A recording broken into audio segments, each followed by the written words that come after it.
aproveitando o teu tema aí, que eu acho super interessante, acho que pra gente, a gente convive com várias experiências do tempo, mas umas são mais predominantes, são mais ostensivas, né? Elas ocupam mais, tem mais peso, né, na vida da gente do que outras, né? E o que nos empobrece, né?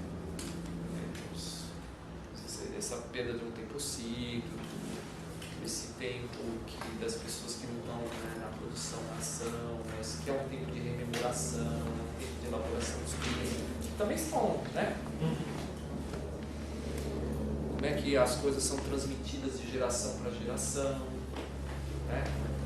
O que valia para uma geração não vale mais para a nova, quer dizer, em termos de, sei lá, do Windows, não sei quanto, realmente não vale, mas quer dizer, não tem nada que se transmite. É uma série de... Agora, eu acho curioso, por exemplo, pensando no teatro que você estava falando, eu estava pensando, por exemplo, o Zé Celso, né? O Zé Celso é um cara que sempre pensa nas efemérides. Vou lançar a peça na primavera, no Natal, vamos fazer não sei o quê.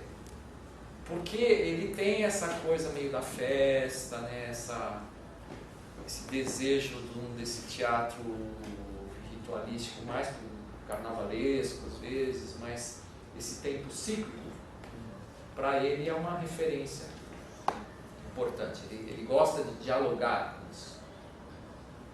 Então ele introduz ali, né? Ele sublinha. Claro que ele faz um uso também, né? Sei lá, mercadológico, não sei. Ela estava falando da cantora indiana, as ragas, elas são compostas para as estações do ano, para as horas do dia. É totalmente em contato com esse tempo cíclico. Tem as ragas para o amanhecer, as ragas para o meio-dia, para o entardecer, para o inverno, para o verão. Teatro no é assim. Todas as formas de arte que estão um pouco mais próximas do ritual, né? Dialogam muito mais. Ou os haikais, né? Os haikais, os poemas lá do Pachô, assim, a primavera, que esse aqui é uma flor. Esse olho para esses ciclos é como se nisso tivesse também um aprendizado da própria relação do homem com o crescer e morrer das coisas, com a impermanência das coisas.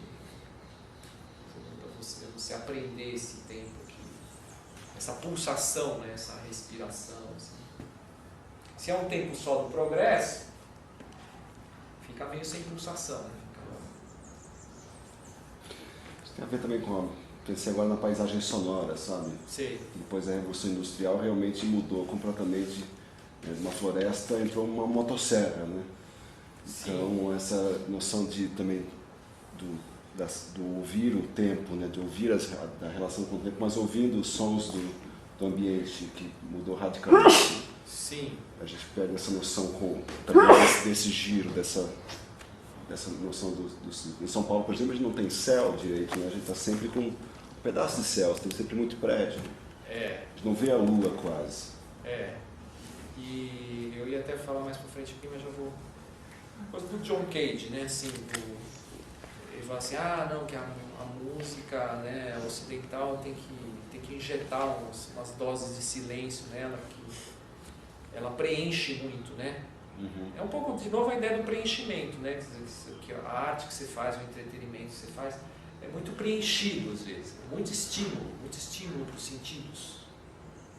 Então você pode ter uma ação assim mais, num certo sentido, delicada, né? E que não se sobrepõe às outras coisas, né? Então ele fala assim de um cara que vai apresentar uma peça musical, né? Num lugar e que está um barulho lá.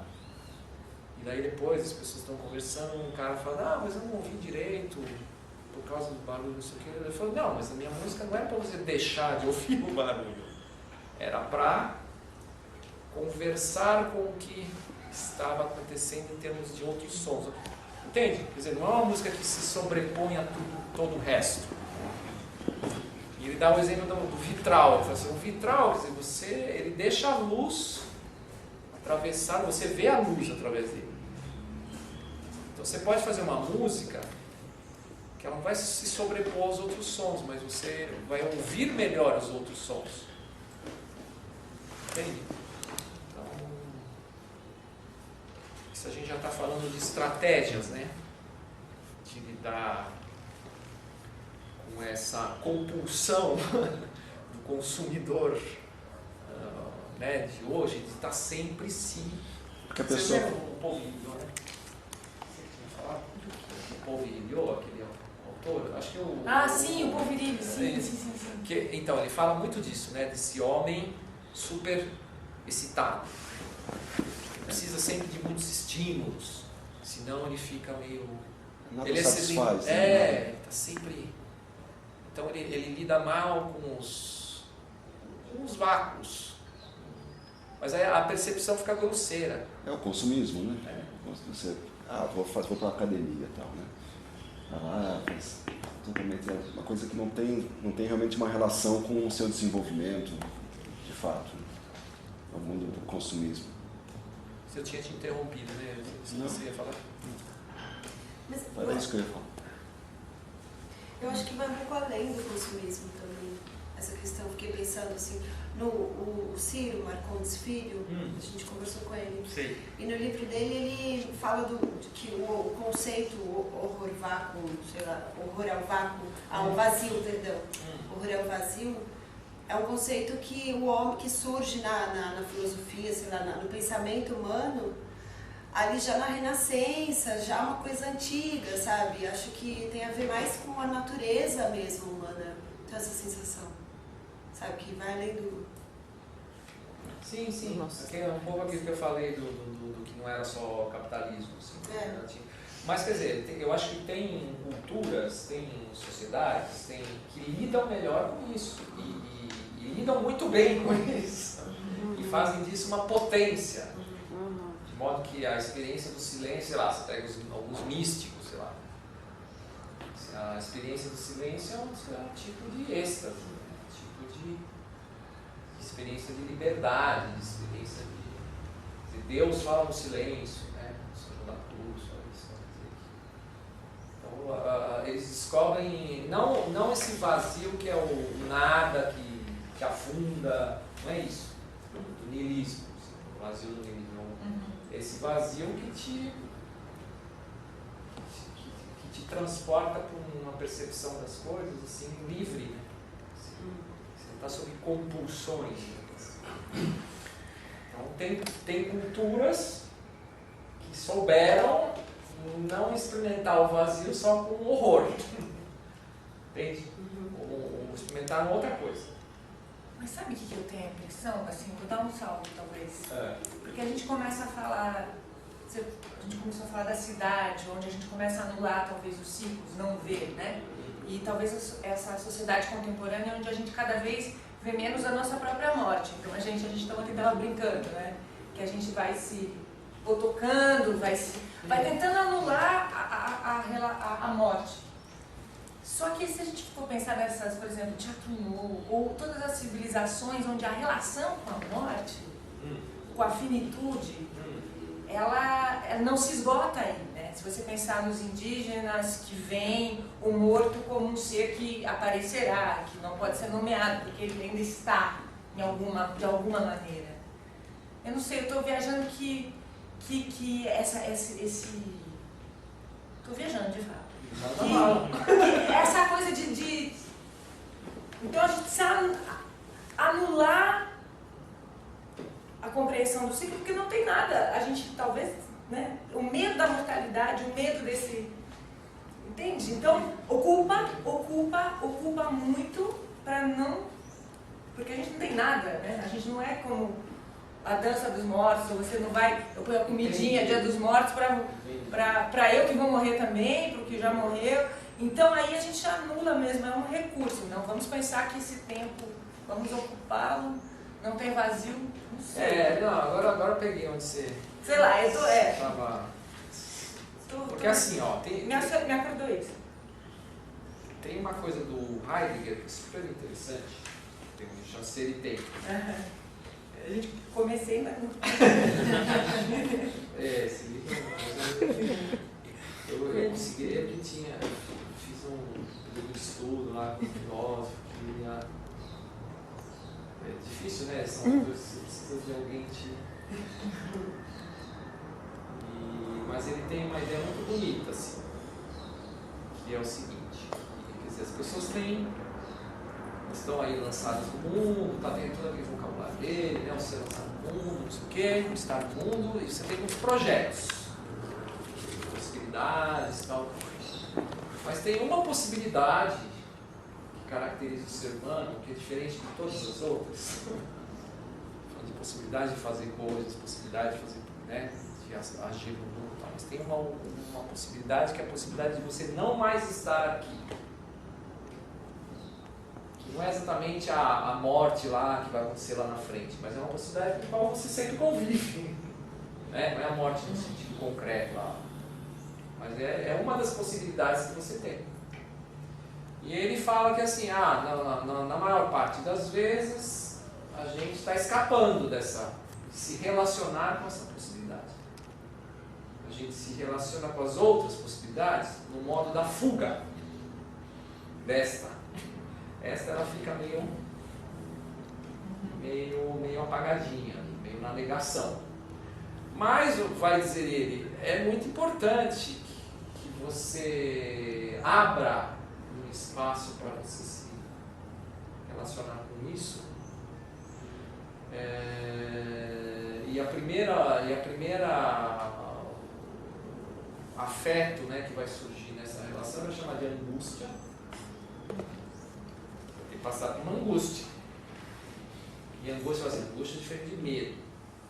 Medo é uma coisa que você tem de medo de coisas concretas. Tem medo do ladrão, tem medo não sei o quê. Angústia é uma coisa sem objeto, é um afeto sem objeto. Angústia, por quê? Porque você não sabe quando você vai morrer, o que acontece, o que não acontece. Né? Te coloca em relação com um futuro indeterminado e ao mesmo tempo que é uma certeza. Mas ele é indeterminado. Então assim, tem esse afeto aí da angústia, mas quer dizer, na medida que você se relaciona com ele, diz ele assim, né, que você vai incorporando, integrando, não é exatamente essa palavra que usa, mas assim, a finitude da sua condição, as tuas ações passam a mudar de qualidade, que aí elas passam a ser decisões, porque você está sempre decidindo. Agora eu decidi fazer isso aqui e eu tenho um tempo, então eu não fiz isso, eu não fiz tudo aquilo outro. Então as coisas elas passam a ter um tipo de peso, de decisão. E vai dizer, e aí também que você sai um pouco, né, de um movimento de ser arrastado muito por assim, por uma coisa só coletiva, né, porque só você pode lidar com isso, que é o fato da sua morte ou da sua finitude, é uma questão que cabe só a você. Então você se torna uma pessoa assim, mais singular, vai. E não é daí que nasce o desejo da arte, o desejo dos mitos, todas essas histórias que passam de geração em geração para de repente resolver esse problema da finitude? Aí é uma coisa bonita que vai acontecer no trabalho dele, que o Ser e Tempo é um livro que é da primeira, assim, primeiro chamado lá, primeiro Heidegger e tal. Depois, no segundo, ele vai chegando numa filosofia que é próximo da poesia. Ele fala assim, que o pensamento deixa de ser uma construção de sistemas e tal, mas é um pensamento que tem que estar aberto ao aparecer das coisas, né? Uma relação com as coisas que você já sabe que você não tem muito controle sobre elas, que você supera uma certa ilusão, né? De que você tem as coisas todas sobre sobre os seus cálculos, vai ser um grande crítico aí da técnica, né? Um pensamento que calcula tudo, administra tudo, não sei o que. Então é interessante que ele vai fazendo esse caminho e vai chegando numa relação com as coisas, que é uma relação poética com as coisas, que não está só na arte, vai, estrito senso, Tipo, eu preciso fazer peça para ter isso, eu preciso fazer... É uma relação que o homem pode ter com a existência. Pode fazer um pensamento que é um poetário, assim. É bonito. Uma vontade de criar, talvez? É, uma vontade de criar. Acho que, e também de... Mas nessa vontade de criar tem sempre esse primeiro momento que é do espanto, né, das coisas. Né? Antes de você agir e tal. Não, porque isso que você está falando assim me remeteu um pouco ao que ela comentou a respeito do homem ocidental medieval, enfim, e essa monstrificação do ócio, a questão da funcionalidade, né? Isso remonta desde dos ritos mais antigos, porque mesmo ele sendo um dilaceramento ou uma outra relação com o tempo, existia uma funcionalidade, uma utilitariedade muito marcada. Vamos mudar o timing das coisas, mas a função existe. A partir do momento que você não tem muita função na utilização do teu tempo, você até recai numa frase bem medieval que é mente vazia, oficina do diabo. E se a gente percebe a relação que o diabo tem no sentido de luz, no sentido de criatividade, no sentido medieval mesmo, quer dizer, então a gente consegue entender esse medo, essa relação estranha entre o que hoje em dia eu acho que no mundo contemporâneo a gente continua tendo essa relação do medo do ócio, o medo de se sentir nulo, não produtivo, não utilitário. E aí a minha questão nesse ponto é basicamente essa, quer dizer, até que ponto a gente artisticamente, ou até expandindo um pouco, como você falou, numa atitude de vida, a gente não se confronta exatamente com esse mesmo dilema de que eu tenho que provar de alguma forma que o meu tempo está sendo bem utilizado. Eu, como o Marco colocou, quando a gente... Tempo e qualidade, isso não é uma frase minha, eu não sei nem de quem que é, mas tempo e qualidade não se misturam. Foi o professor Oswaldo Esperandil de música. Nesse sentido, você vai assistir um bom filme, você não sente o tempo passar, porque você tem muita qualidade naquele instante, então a tua relação com o tempo não é de sentir o tempo. Então você está meia hora dentro de uma sala de espera para o médico, puta que pariu, demora, você não tem qualidade naquele instante. Então esse conflito de ser utilitário ou não, é o que eu acho que um pouco que a questão do contemporâneo acabou conceitualmente, de uma forma quase que metalinguística, evoluindo. Mas deixa eu te falar uma coisa. Essa experiência que a gente está chamando aí dessa interrupção, desse vazio, dessa não compulsão ao agir, toda essa coisa, não é uma experiência letárgica.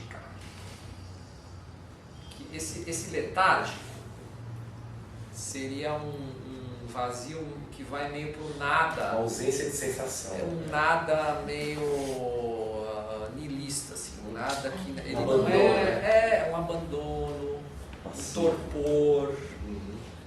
Uma anestesia. Não eu ia até brincar com uma coisa, não é um ócio hippie. Não é exatamente uma coisa assim, deixa eu me largar aqui. Por quê? Porque, quer dizer, tem uma condição que você cria que é uma espécie de casamento entre ser receptivo e ao mesmo tempo tem uma energia dessa receptividade. Não é uma receptividade sonolenta, entendeu? Assim, uma coisa, a meditação é muito clara nisso, assim, né? Você vai lá fazer meditação, aí o cara começa isso se diz assim, isso é um obstáculo para a meditação. Por isso que tem a postura, né? Yoga lá, quer dizer, te dá um tônus, né? Tá lá para você. Não é necessariamente para dar sono. Porque isso do ponto de vista do estado que cria, é um estado de embotamento. É um estado mais pobre, às vezes, do que alguém que está lá trabalhando. Entende? Porque tem qualidades nos estados, né? Tem estados que são mais... Você está mais perceptivo, você está mais né, atento, percebendo as coisas de uma maneira qualitativamente mais interessante. Então, não confundir, né, o ócio, esse ócio largadão, assim, meio pro torpor, com isso que a gente está. Por isso que tem os artistas, né? Você está falando, né? A gente trabalha com essa coisa não é um estado de ausência, né? Como é que você cria uma situação que você desmancha a ansiedade que o cara foi lá, né? Não sei o que, quero me divertir. Quero consumir. Né? Não, calma. Consumir diversão. Quero consumir diversão. Como é que você desmancha isso e não entra numa coisa que é simplesmente uma coisa largadona? Então é uma outra coisa. Eu acho que tem uma experiência que eu relatar, que é, eu estou fazendo um trabalho agora, que eu pesquisei alguns princípios, algumas ideias do Foucault para fazer. E aí tem um conceito que fica permeando sempre, quando se fala de Foucault e tal, que é o espaço má.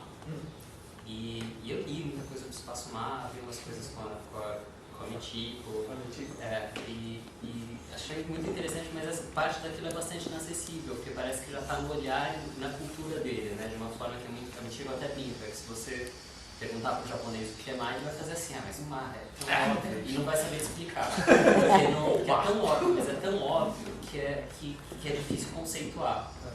Mas aí enfim, é um solo que eu faço, é uma performance que dura 40 minutos. E aí logo no começo eu faço uma coisa muito pequenininha só com o dedo, né? Fica muito tempo nisso. Aí é engraçado porque tem vários amigos que eles falaram assim, nossa, dá pra ver que ali tem muito trabalho envolvido, uma coisa muito pequena. Dá pra ver que você tá fazendo muito esforço por uma coisa que é muito pequena. E isso começa a intrigar, tipo, por que você está fazendo tanto esforço por uma coisa que é tão... Você podia fazer isso rápido, né?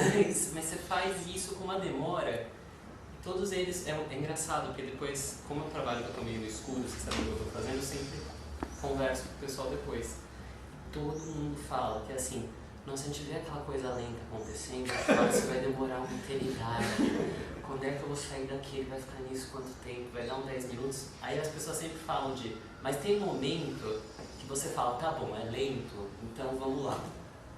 E que esse momento eu tenho achado uma preciosidade, sabe? Quando parece que a pessoa se confronta com alguma coisa e fala, nossa, é lento, então vamos lá. Cansa de espernear, né?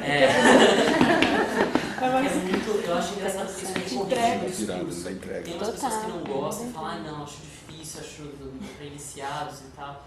Mas quem gosta fala assim, não, porque teve um momento que eu falei, ok, é lento, então... Relax. Vamos explicar. Vamos lento. E acho que em algum lugar isso talvez tenha a ver com essa coisa do Heidegger, dessa angústia, desse enfrentamento, de nossa, acho que sim. Mas você tem que, né, você como artista, quer dizer, você não pode deixar cair a peteca, né, no sentido da tua atenção no que está acontecendo, né? Você, é lento, mas você tem todo esse trabalho de estar acompanhando os micromovimentos, as micropercepções, que se você desliga, aí o cara vai embora. Então como é que você... É difícil, né? Como é que você sustenta essa coisa mínima? Mas eu entendo, eu lembrei do trabalho da Marta Soares, viu? Vestígios. Então, Vestígios também, você entra lá na instalação, ela está lá, soterrada de areia, é um dispositivo lá. E tem um ventiladorzão que vai tirando aquela areia muito devagarzinho, ela conseguiu lá botar aquele ventilador seco. Que ótimo. E ela vai aparecendo, vai ventando e vai aparecendo, e tem um som lá no livro, no fundo, tem as imagens. No começo, né, as pessoas ficam lá, ficam rodando, não. E aí, né? Então tem um desejo de acontecimento, né? O que vai acontecer aqui? Você viu um espetáculo chamado Matador? Matador, não é estranho esse nome. De quem que é? É do pessoal, acho que do Ceará. Ah, Uma hora e meia. do Marcelo Evelino, não é? Marcelo, exatamente. Maravilhoso. Bom, Não é nada. Eles ficam rodando 1h30 ao som de uma sequência de Schubert, se não me engano. Não é. 1h30 nos rodando. Em estado, assim, não há transe, não há nada. Sei. Eu perguntei isso porque foi apresentado junto com Vestígios e era era parecido. Era muito parecido. Mas deixa eu te falar uma coisa. Várias. Já que a Cris comprou um bilhete para viagem, vou comprar. Manda Vou bala. pegar um dela.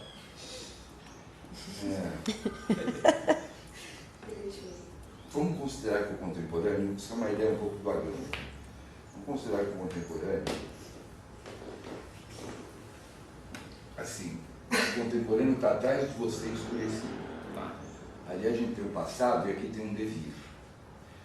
Esse circular aqui, a gente chama de contemporâneo porque agora, a gente fala contemporâneo. Mas o contemporâneo, ele está atrás de você no escuro. Ele não se vê. E ele pertence à categoria, isso é viagem, não é viagem não. É uma forma de pensar a coisa. Ele pertence à categoria da atemporalidade. Eu diria mais, que eu acho mais bonito, de um tempo atemporal. Porque nele está toda a estrutura dos primórdios aos fins dos tempos. Sim. Por que quando você fala dos místicos ou dos ritos da sociedade, por que para nós ocidentais, vamos pensar um pouco em nós aqui, tem essa dificuldade? Pelo mesmo motivo da dificuldade da morte. Por que a morte é tão problemática? Quando, na verdade, ela faz parte da vida. É só isso. A morte é isso. Não há que ter medo. Como você pode ter medo de uma coisa que vai acontecer para todo mundo? A morte é a coisa mais democrática que a vida criou. Não é? Então, por quê? Porque nós abdicamos de todos os outros sentidos, fomos abdicando, para cair no único sentido que é: eu existo em meu ego. Eu sou antropocêntrico e esse antropocentrismo gira em torno de mim, o que é pior. Concêntrico. Né? Assim, nós somos antropocêntricos e pior, nós somos achando que nós somos o centro disso. Ora, como é que é fácil, como é que a gente poderia articular, e aí depois a gente vai pensar na arte, porque aí eu vou te falar uma coisa terrível, mas que para mim é maravilhosa. Eu luto hoje, eu sou artista, mas eu acho que todo artista deve lutar pelo fim da ideia da arte. Acho que você está pensando nisso. O que eu falo é que assim, a gente às vezes quer buscar nas experiências de sociedades, que eu acho que primitivo é um termo ridículo, né? De sociedades que trabalham num estágio ou outro, que não estão nessa situação de progresso que a gente vive, porque não adianta. O que nós temos é que recuperar em nós, que vivemos este contemporâneo que está ali atrás de você escurecido, formas de chegar àquela mesma história, mas formas que nós podemos vivenciar como verdade e não como imitação. Sim. Então a gente pode partir de algumas coisas. A primeira delas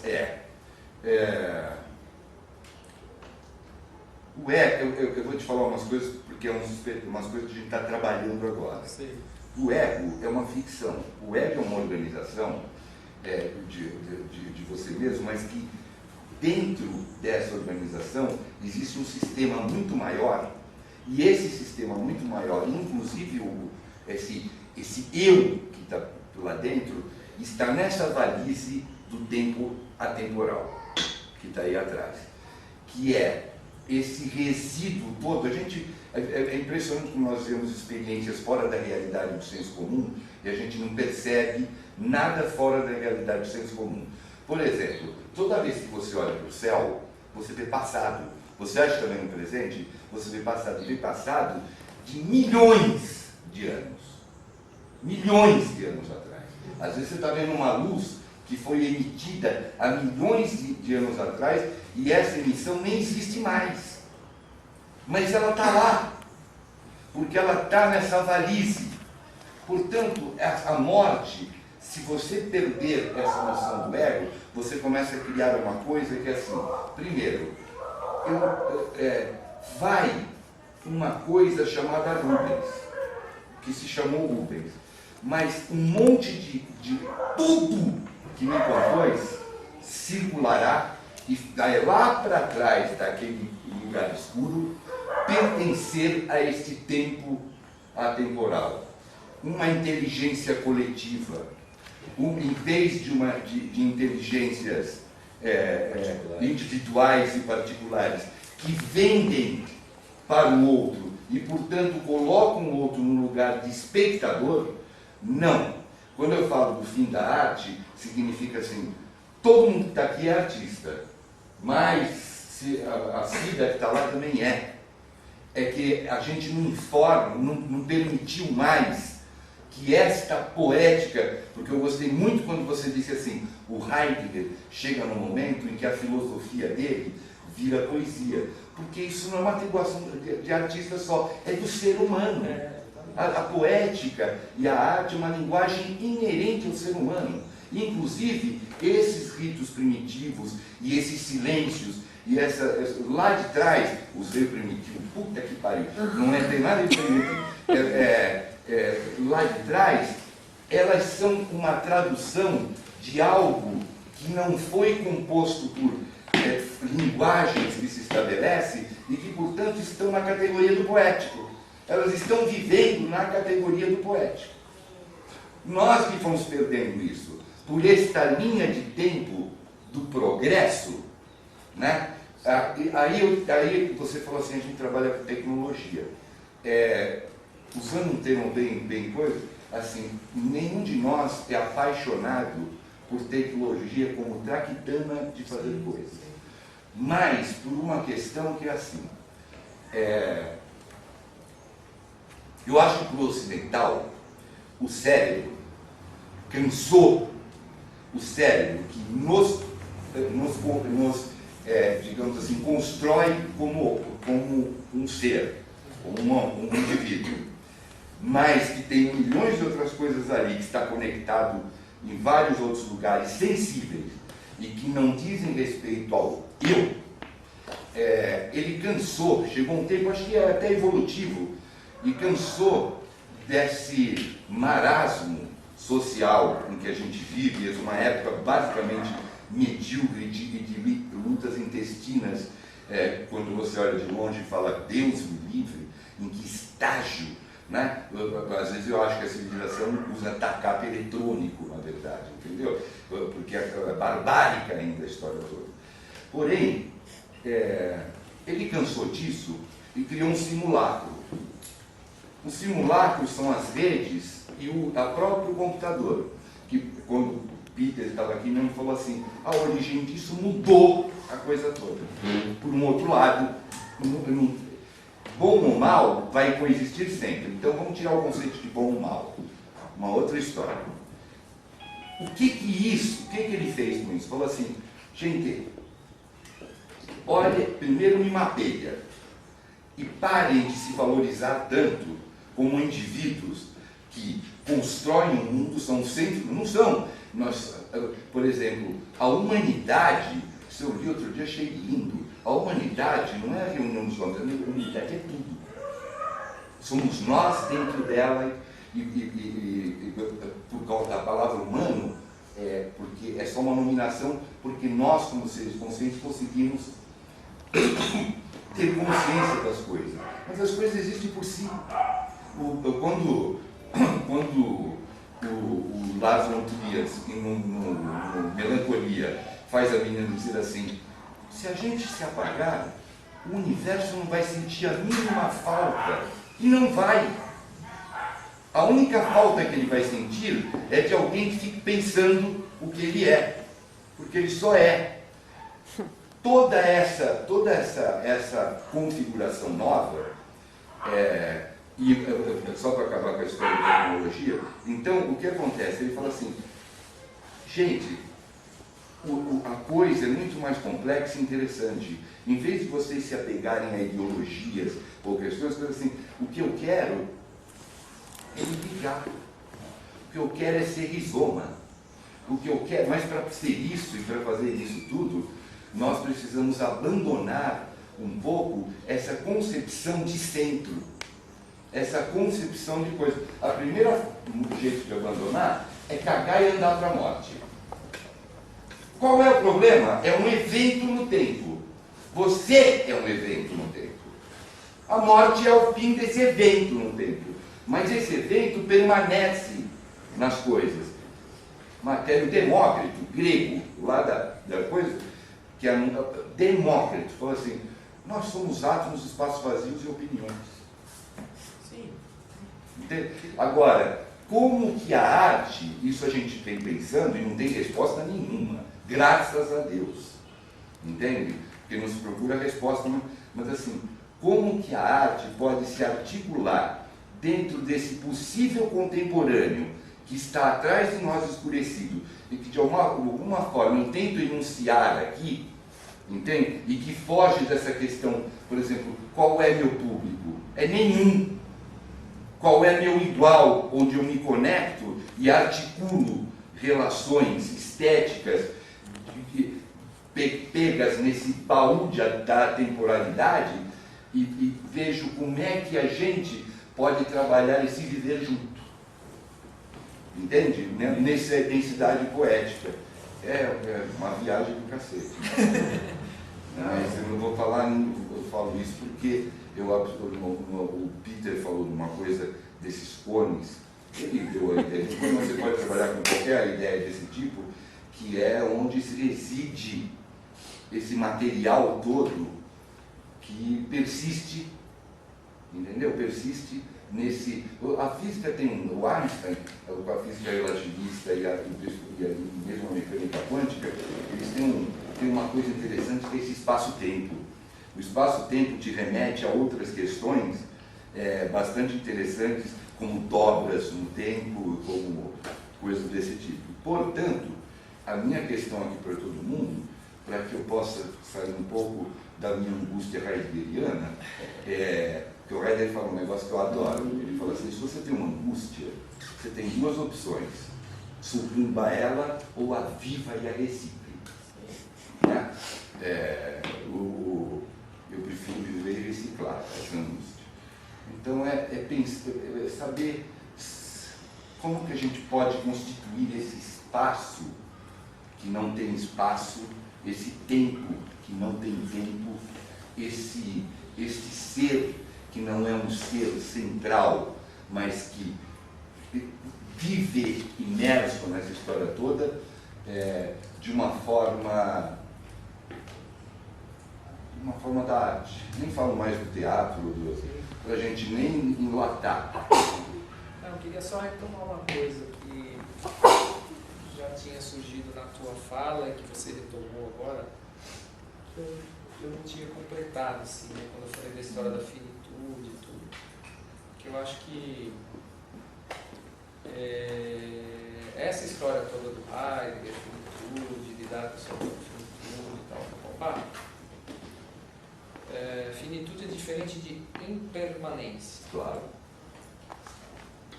E finitude, de um certo ponto de vista, quer dizer, ainda está falando de um sujeito que experimenta essa finitude.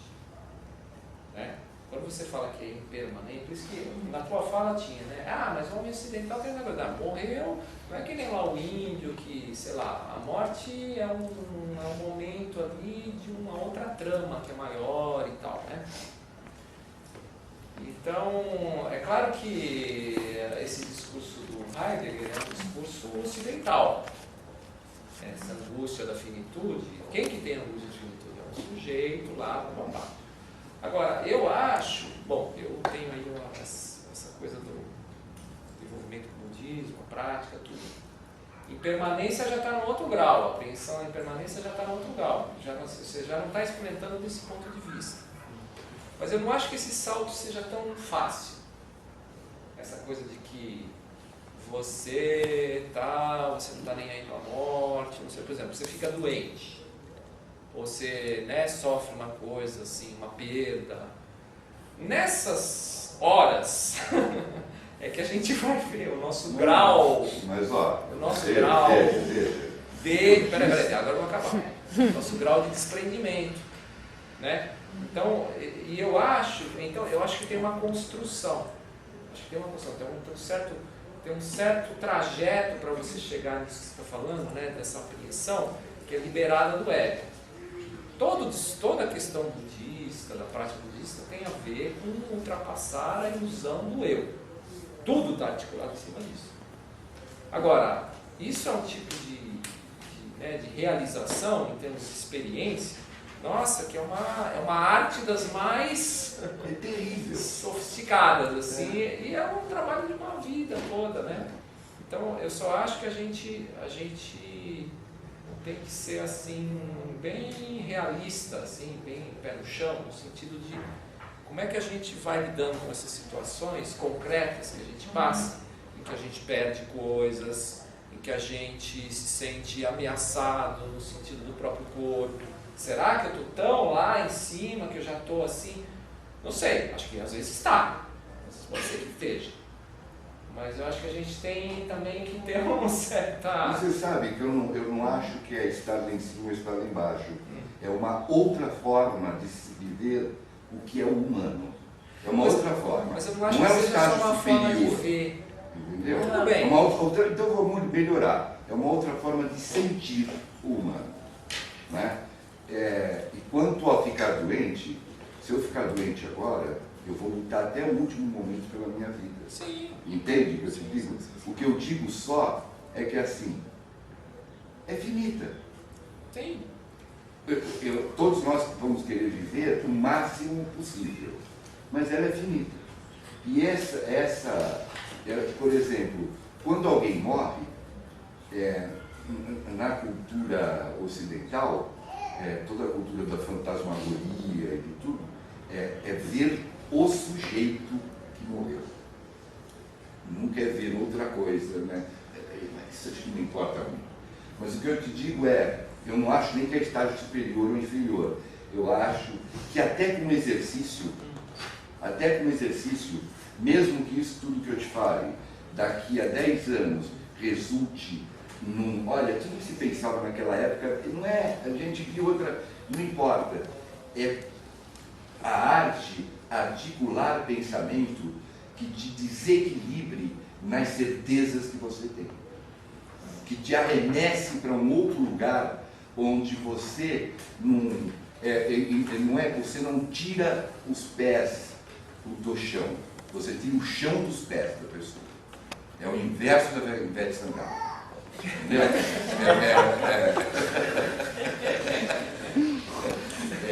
Porque quando você volta, o chão está lá, está tudo certo. Mas é tirar esse apoio até... Mas sabe uma coisa que eu me